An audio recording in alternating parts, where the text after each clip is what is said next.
Quand la WWE nous fait des finishes comme Nia Jax face à Jade Cargill, ça nous rappelle les mauvaises heures de cette compagnie. Et bonjour à toutes et à tous, on se retrouve aujourd'hui pour mon récap de SmackDown du 17 mai 2024. Et le show bleu débute directement avec un immense combat sur le papier, quart de finale du tournoi Queen of the Ring, Bianca Belair face à Tiffany Stratton, un combat qui va durer 10 minutes, on leur laisse assez de temps, un combat qui va mériter les This is Awesome du public. C'était vraiment incroyable, c'était vraiment excellent. On attendait beaucoup de ce combat, en tout cas de mon côté j'attendais beaucoup de ce match. C'est un match qui me faisait envie depuis déjà quelques semaines et on sentait qu'il allait arriver du côté du Queen of the Ring et il est arrivé. C'est un combat qui va être très technique mais surtout très athlétique. On a deux femmes puissantes, très athlétiquement au top et ça va se ressentir dans ce combat. Je pense à pas mal d'enchaînements où les deux vont rebondir dans les cordes à des vitesses assez exceptionnelles et finalement avoir un impact incroyable derrière. Je trouve qu'il y a une vraie alchimie entre les deux. Je pense que c'était les prémices d'autres grands combats entre les deux. C'était un très bon match, mais je suis sûr et certain qu'avec en plus l'amélioration d'une Tiffany Stratton et avec l'enchaînement des combats entre les deux, on peut avoir un match d'un autre niveau entre les deux. Pendant le combat, on va avoir une Tiffany Stratton qui va s'en prendre à la jambe de Bianca Belair, mais ça ne va pas suffire. Tiffany Stratton va même mettre les doigts dans les yeux de Bianca Belair, mais ça ne va pas suffire. Au moment où elle va porter son moonsault, Bianca Belair va la contrer et porter son KOD pour remporter ce combat. Après le combat, elle va être interviewée parce que si Jade Cargill remporte son combat ce soir face à Nia Jax, elle l'affrontera la semaine prochaine, mais Bianca Belair est interrogée sur la blessure au niveau de sa jambe, elle nous dit que tout va bien, mais je pense personnellement que ça va jouer un grand rôle dans la semaine qui va suivre. Quart de finale du tournoi King of the Ring, LA Knight fait face à Tama Tonga qui est accompagné de la Bloodline, un combat de 6 minutes, c'était assez divertissant, un peu court mais divertissant. Pourquoi ? Parce que techniquement sur le ring, il n'y a pas grand chose à dire sur le combat, mais le public va être assez bouillant parce que bien sûr il y a LA Knight, donc ça va bien chanter pour LA Knight et les Yeah. Mais d'un côté, on va avoir pas mal de We Want Roman criés par le public, des on veut Roman lorsque Tama Tonga va prendre le dessus dans le combat, ce qui est le cas assez rapidement parce que LA Knight va prendre le dessus, mais on va avoir une distraction de la part de Solo Sikoa et de Tanga Loa, ce qui fait que Tama Tonga va être facilement en domination. LA Knight en fin de combat pense pouvoir reprendre le dessus, mais une nouvelle fois, Solo Sikoa et Tanga Loa vont le distraire. Et on va faire simple. Victoire de Tama Tonga suite à cette distraction. Intéressant de voir pour LA Knight qu'avant le combat il s'est pris la tête avec Carmelo Hayes et qu'après le match en backstage il s'est pris la tête avec Carmelo Hayes. Est-ce que ce serait pas la prochaine histoire pour LA Knight ? On se pose la question et je pense que ça arrivera dès les prochaines semaines et ça va être très sympa. D'un côté, Tama Tonga m'a pas réellement impressionné, mais une nouvelle fois on joue sur le fait que la Bloodline est en supériorité et n'a peur de rien pour gagner ses combats.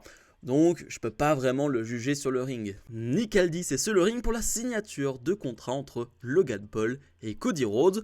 Une fois sur le ring, Cody Rhodes demande à Logan Paul s'il sait ce qu'il s'est passé il y a 32 ans à cet endroit. Son père, Dusty Rhodes, participait aux War Games de 92, considéré comme le meilleur War Games de tous les temps.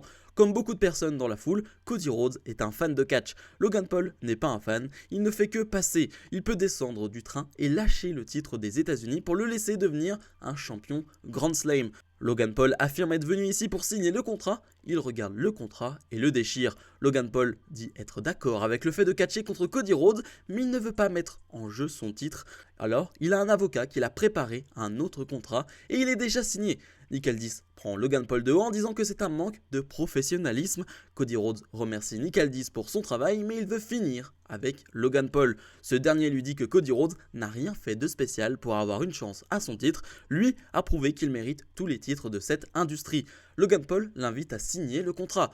Cody Rhodes va prendre le stylo et il dit que Mike Tyson, un Hall of Famer de la WWE, va battre son frère Jake Paul dans quelques jours. Un futur Hall of Famer va battre Logan Paul au King et Queen of the Ring dans quelques jours. Cody Rhodes signe le contrat, Logan Paul veut s'en prendre à lui, mais Cody Rhodes l'évite et l'envoie à l'extérieur du ring. Cody Rhodes va ensuite porter une powerbomb sur la table à l'un des membres du clan de Logan Paul. Signature de contrat qui, comme toujours, se termine avec quelqu'un qui passe à travers la table, mais c'était assez divertissant, mais sans plus. Je vais pas revenir sur ce qu'on a dit déjà la semaine dernière, mais Les deux n'ont pas grand chose à se dire, on revient sur les débats de base avec Logan Paul, sur le fait qu'il vient de l'extérieur, qu'il n'est pas un fan de la WWE à la base, bref, des choses assez basiques que chacune des superstars a déjà dit à Logan Paul, et Logan Paul le dit d'ailleurs dans cette promo. Ah d'accord, tu vas redire tout ce que les autres superstars ont dit avant toi, et c'est le cas. Ce qui est intéressant, c'est le fait que Logan Paul a joué avec Cody Rhodes, l'a clairement manipulé, lui a fait croire que le match serait aussi pour le titre de champion des États-Unis, mais il ne l'est pas, et j'ai envie de dire tant mieux. C'est la question qu'on se posait la semaine dernière, est-ce que le match allait être pour les deux titres ? Eh bien, tant mieux que non, parce que ça aurait été un gros bordel d'avoir un Cody Rhodes qui devient double champion. Alors très bien, il aurait été un champion Grand Slam, mais pour la continuité et pour l'histoire qu'il y a à écrire du côté de SmackDown, ça aurait été un gros bordel et ça aurait été totalement inutile. Quart de finale du tournoi Queen of the Ring, Nia Jax fait face à Jade Cargill. C'était un combat que j'attendais énormément là aussi. Et grosse clim de la part de la WWE qui a fait, selon moi, n'importe quoi, totalement n'importe quoi. Le combat va débuter directement à l'extérieur, on s'en met plein la tête, bref. C'est assez intense et Nia Jax va un peu taquiner, chercher la fille de Jade Cargill en disant que sa mère craint et qu'elle est nulle.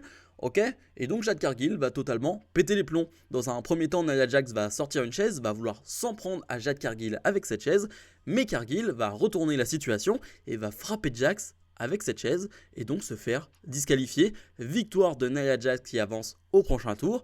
C'est stupide, totalement stupide. Le premier geste de Nia Jax est stupide parce que Jax allait perdre le combat, tout simplement. Si Cargill se laissait faire, elle perdait ce match, c'était stupide. Et Cargill qui répond dans la foulée, qui met un gros coup de chaise, c'est stupide. Va s'en suivre derrière une grosse bagarre avec la sécurité qui va intervenir, ça c'est cool.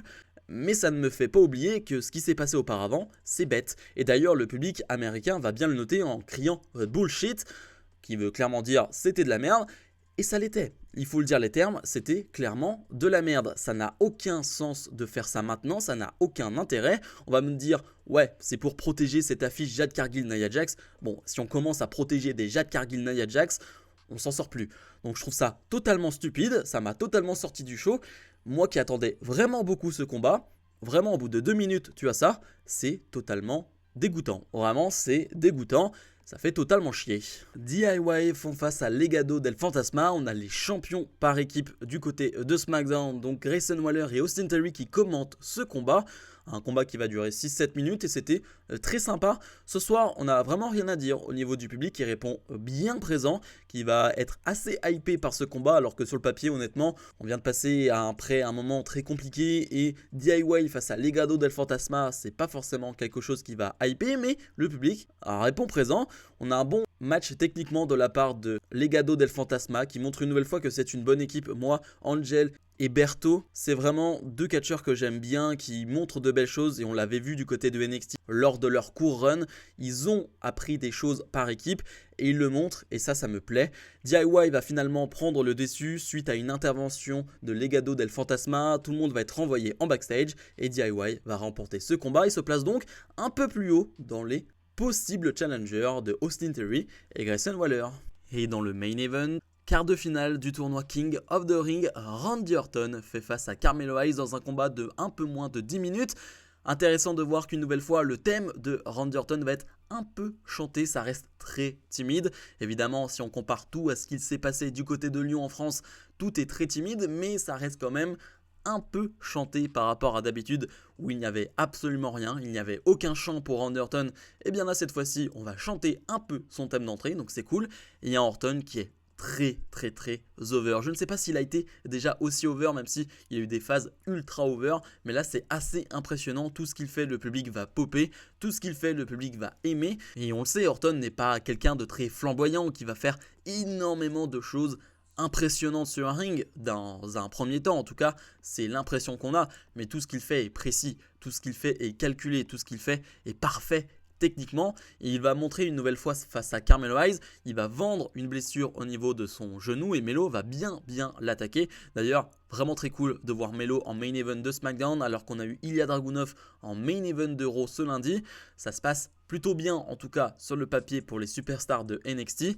Je trouve ça vraiment bien. Melo qui s'est vraiment bien adapté à cet environnement, qui d'ailleurs est très arrogant, qui va dès le début s'en prendre à Orton, qui va lui mettre une petite claque derrière la tête, ce qui va d'ailleurs faire exploser de rage Orton, qui va d'ailleurs le détruire dans la foulée. Mais bien sûr, Melo va prendre le dessus suite à cette blessure. Et puis va s'en suivre un RKO out of nowhere sublime de la part de Orton après une projection en springboard de la part de Melo. 1-2-3, victoire de Orton qui se qualifie au prochain tour. Il est interviewé après le combat, mais la Bloodline veut venir parce que son prochain adversaire la semaine prochaine, c'est Tama Tonga.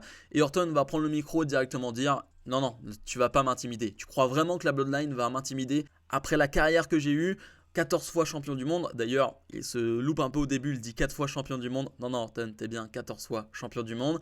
Ça ne m'intimide pas. Et la semaine prochaine, tu vas découvrir les 3 lettres les plus dangereuses de la WWE, RKO. Un Orton en folie. Un Orton assez énervé et j'ai hâte de voir ça. Mais j'ai une crainte et je le dis directement. J'ai peur que Tama Tonga remporte son combat.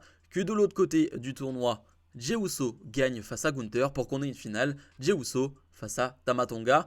Je dis que j'ai peur parce que j'ai pas envie de voir la Bloodline partout. J'ai pas envie de voir la Bloodline forcément gagnante d'un tournoi King of the Ring. J'aime bien quand c'est quelque chose d'autre, qu'on passe à autre chose. La Bloodline, c'est bien, mais elle doit pas tout dominer.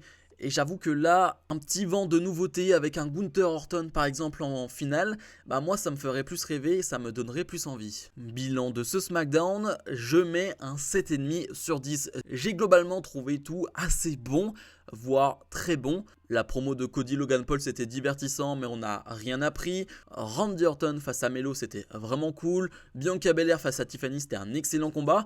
Mais il y a quand même la grosse déception, il faut le dire, le Jade Cargill Nia Jax qui me reste en travers de la gorge. Je ne sais pas si c'est votre cas vous aussi, mais par principe ça m'énerve. En fait, par rapport à la stupidité de la situation, par rapport à ce qui s'est passé, ça m'énerve vraiment. J'ai vraiment eu du mal à me remettre dedans derrière. Le match DIY face à Legado del Fantasma, je l'ai suivi mais quand même avec un certain recul. Bref, je ne sais pas ce que vous en avez pensé, mais n'hésitez pas à me le dire en commentaire de cette vidéo. Comme d'habitude, n'oubliez pas de mettre le pouce vers le haut, de vous abonner. On se retrouve possiblement demain pour le récap des news de la semaine. Salut